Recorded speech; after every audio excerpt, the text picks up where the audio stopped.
তো আজকে যদি আমাদের আফা থাকতো তাহলে হয়তো আলুর বদল হচ্ছে আমাদের কলা গাছের হচ্ছে সাজেস্ট করতো যে আপনারা কলা গাছকে সিদ্ধ করে এখানে ওইটা আলুর মতোই। গতকাল থেকে দেখা যাচ্ছে আলুর কেজি, নতুন আলুর কেজি হচ্ছে 400 টাকা। সেই উপায়ে হচ্ছে এখন আমার সামনে যে গাড়িটা আছে এই গাড়ির মধ্যে হচ্ছে সব আসামিগুলা ঢুকাইছিল, কারণ নতুন আলুর দাম বাড়ার কারণে তাদেরকে হচ্ছে এই শাস্তি দেওয়া হলো। আপনারা যদি দেখেন তাহলে কিন্তু এখন নতুন আলুর দাম পার কেজিতে হচ্ছে 400 টাকা, এবং হচ্ছে সেই কারণে হচ্ছে সিন্ডিকেটে এখন হচ্ছে বাংলাদেশ পুলিশ ধরে ধরে এখন হাজতের মধ্যে ঢুকাচ্ছে। তারা কিন্তু ওটার মধ্যে ঢুকে চিল্লাইতেছে, এই ভাইয়া হ্যালো, এমন করে চিল্লাইতেছে তারা। হ্যালো এভরিওয়ান, আসসালামু আলাইকুম, welcome to my YouTube channel. আশা করি সবাই ভালো আছেন, আমি আলহামদুলিল্লাহ ভালো আছি। তো এখন হচ্ছে মাইনকাজি ভাই পড়ে যাওয়া ধরছিলাম গুলিস্তান, একদম মেন পয়েন্টে। গুলিস্তানে হচ্ছে আপনার মাজারটা পেরিয়ে এবং হচ্ছে ব্রিজের সাইডটা যে দিকটাতে হচ্ছে আপনার বাস স্ট্যান্ডগুলো থাকে চারদিকে, হচ্ছে মাওয়ার রোডে যে বাস স্ট্যান্ড বাসগুলো থাকে এবং হচ্ছে বরিশালের বিভিন্ন ডিস্ট্রিক্টের যে বাসগুলো থাকে। এখন আমি যে জায়গাটাতে আছি এটা হচ্ছে গুলিস্তানের হচ্ছে মেইন পয়েন্ট। তো আজকে এদিকটাতে আসলে কোনো ভালো ভিউর আশা করি না, কারণ এই দিকটাতে হচ্ছে আপনার বেশিরভাগ টাইমে গুলিস্তানে আপনার এমনও হয় যে আমার সামনে দিয়ে যাচ্ছে আমার বাইকের রানিং অবস্থায় 30-35 এর উপরে, তো আপনি কখনোই হচ্ছে বাইকে রানিং উঠাতে পারবেন না।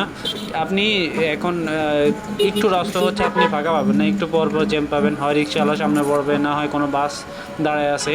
বাট এই দিকটাতে হচ্ছে আপনি গুলিস্তানে আসলে হয়তো আপনার পুরাতন কিছু স্মৃতি পড়বে, পুরান ঢাকার যে ইয়েটা। কিন্তু আপনি যদি নতুন দেখতে চান তাহলে হচ্ছে আপনাকে অন্য সাইডে যেতে হবে। বাট এই দিকটাতে হচ্ছে আপনার এমন এমন জ্যাম পড়ে থাকে যা আসলে বলার মতো না। আপনাকে হচ্ছে কিছু কিছু জ্যাম এবং কিছু কিছু সিগন্যালের মধ্যে দাঁড়ালে হচ্ছে আপনার আধা ঘন্টা, 30 মিনিট, 40 মিনিট এরকমও হচ্ছে আপনাকে দাঁড়ায় থাকতে পারে।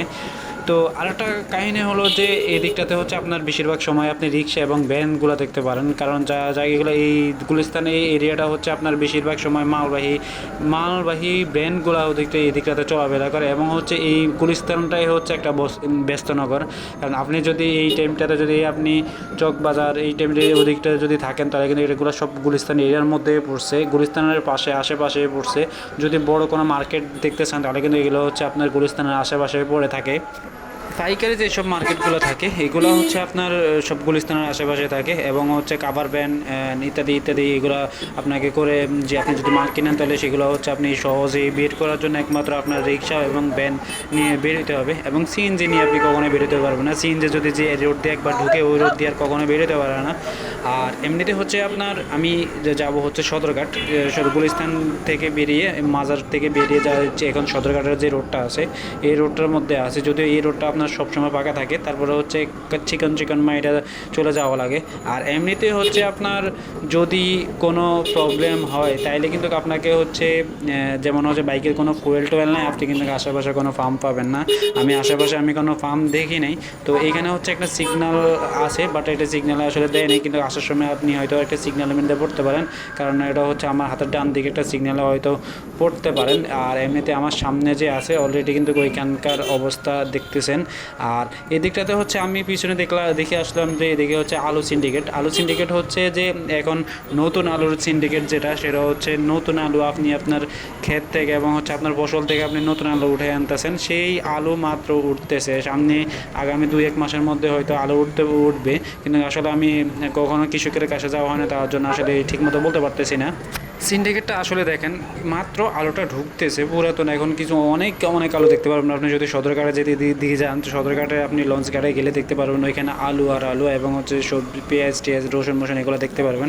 তো আমি দেখলাম যে আমার হাতের ডান দিকে যে পুলিশের বক্সটা আছে, পুলিশের যে গাড়িটা আছে, এটার মধ্যে কিন্তু অনেক হচ্ছে আসামি আছে। তো এটার মধ্যে আপনার আসামিগুলোকে ধরে ঢুকাচ্ছে এবং হচ্ছে এই আসামিগুলো এখন নিতেছে আদালতে, কারণ আপনারা জানেন যে মেট্রোপলিটনে কি একটা আদালত আছে হচ্ছে আপনার ইয়েতে এই গুলিস্তানের পাশে, সেইখানে হচ্ছে নিতেছে। কিন্তু ওইখানে হচ্ছে আলু সিন্ডিকেটগুলো এখন এটার মধ্যে ঢুকাচ্ছে আস্তে আস্তে ধরে।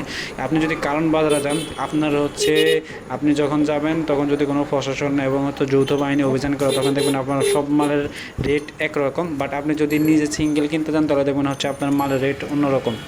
এমন যদি হয় আসলে আমাদের মতো সাধারণ মানুষ কি করবে সেই আসলে বুঝতেছি না। এদিকটাতে হচ্ছে পুরো জাম লেগে রয়েছে, জাম ছুটার জন্য আসলে ট্রাফিক পুরোপুরিভাবে কাজ করতেছে। আমার পিছনে একজনকে হচ্ছে সিগন্যাল দেয়। আর এমনিতে হচ্ছে এমনভাবে যদি কোনো দ্রব্যমূল্যের মাল বাড়ে, সেটা হচ্ছে আসলে কি করণীয়? এটা তো হচ্ছে আমার দেশেরই সম্পদ, এটা হচ্ছে আমার দেশেই উৎপন্ন হয়, যেটা যেটা আমার দেশে উৎপন্ন হয় সেটা হচ্ছে পার কেজিতে কীভাবে হচ্ছে 400 টাকা করে বাড়ে, আমি এটাই কিছু বুঝতেছি না আজ পর্যন্তই। এগুলো আমার আসলে মাথায় গেল না, মানুষ আসলে এটা কীভাবে পারে, যেটা এগুলো আসলে কখনোই হওয়ার ছিল না, যেগুলো এখনও হইতেছে। কারণ এগুলো আমি কখনোই আশা করি না।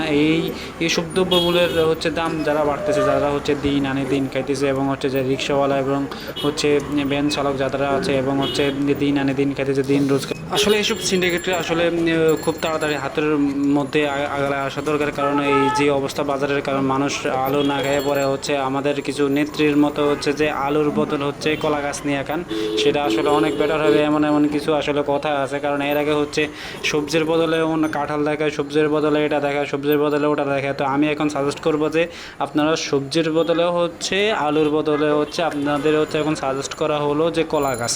আপনারা যদি কলা গাছ খেয়ে থাকতে পারেন তাহলে থাকেন, না হলে কলা গাছও আসলে খুব সুস্বাদু হয় আলুর মতো। তো আলু না খাইতে চাইলে আসলে এটা কোনো জোরাজোরি নেই, আপনারা আসলে কলা গাছ খাইতে পারেন। কারণ ওইটাও সেম, ওটাকেও হচ্ছে প্রসেসিং করে একটু সিদ্ধ করে আলুর মতো করে তারপরে হচ্ছে খাবেন। কারণ তো ওইটাও আমি আসলে নিজের থেকে সাজেস্ট করতেছি, কারণ হচ্ছে আমাদের সাবেক প্রধানমন্ত্রী বলেছিলেন যে এখন আমি হচ্ছে তার দিক থেকে হচ্ছে বলতেছি যে আপনি হচ্ছে আলুর বদলে এখন কলা গাছ ইউজ করবেন। কলা গাছ একটু সিদ্ধ করলে ওটা হচ্ছে আলুর মতোই স্বাদ লাগবে, একটু লবণ মরিচ দিয়ে দিলে আর একটু হয়তো স্বাদ লাগতে পারে।